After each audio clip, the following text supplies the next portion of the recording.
Australian philosopher Peter Singer once stated that, in behaviors towards animals, all human beings were Nazis.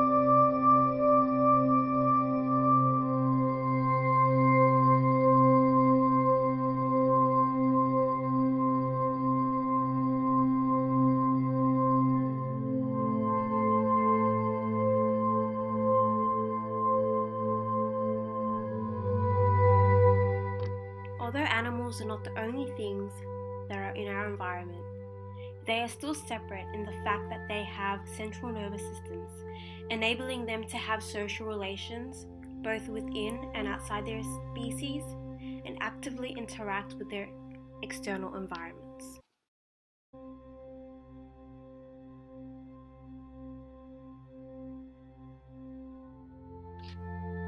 Specifically, human beings as a species inhabit a large amount of the Earth's land.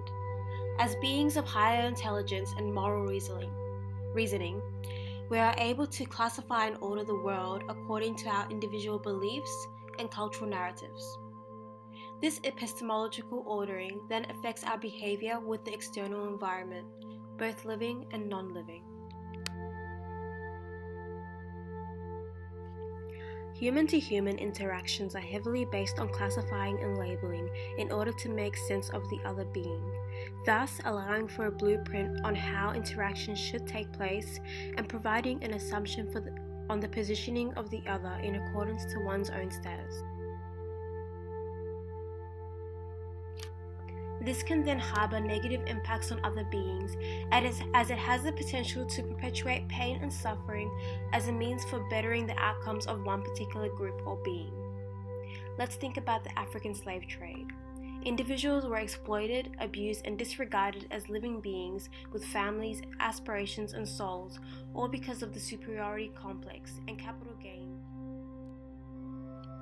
However, this type of dividing up the external environment is not only privy to human beings, but to animals as well.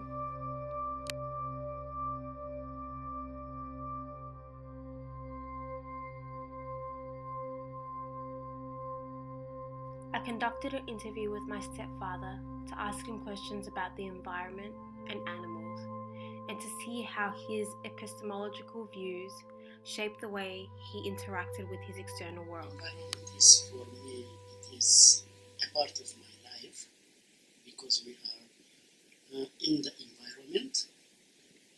Everything, what we are doing, what we are going through is attached to the environment. So I can't separate my life from environment, because we are dependent to environment. We have to know what we have to gain from our environment, so it's a deep attached. According to my idea, the environment is the first priority. After that, plants, then animals. If we don't have the environment which we are living in now, we can't survive, we can't live. Even the life is coming from this environment. Before human beings come to this earth, the environment, there is a available situation to get, cell developing, So the earth was made first, so therefore Yeah. it is first. We have to consider it first. Okay, that's interesting. according to the religion. Yeah, talk about religion, yeah. Yeah, according to, for example, I'm following Muslim religion.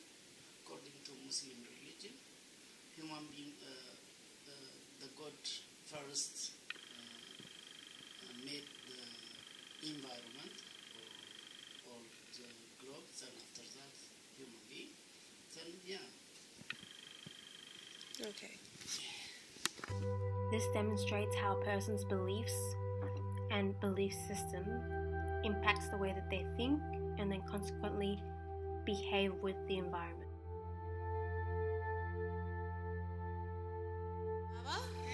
Do you like animals? Yes. You do?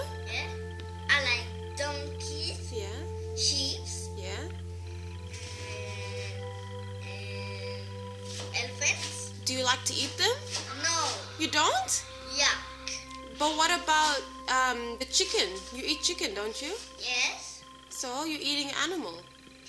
Which animal? Cow? Yeah, you eat cow? Pig? No, you don't eat pig. Yuck. Yeah. But do you like to eat animals?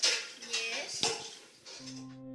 This child's use of secondary elaboration to justify his actions shows how the wider population can go on extensively slaughtering and abusing animals without being morally condemned. Furthermore, the child's exclamation that eating pork was not allowed demonstrates Mary Douglas's idea of matter out of place.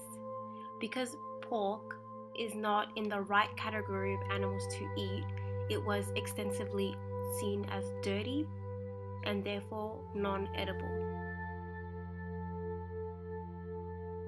Human beings are increasingly commodifying the external environment and natural resources. Despite being aware of the harmful things that might happen as a result of this, there is a certain type of mental reasoning that makes it seem okay to keep doing so.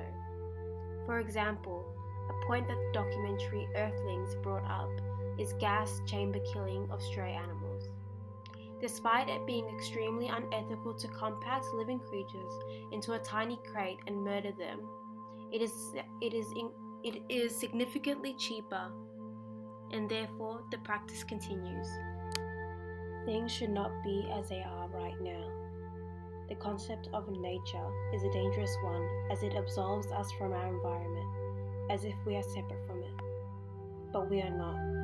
That is an imagined concept.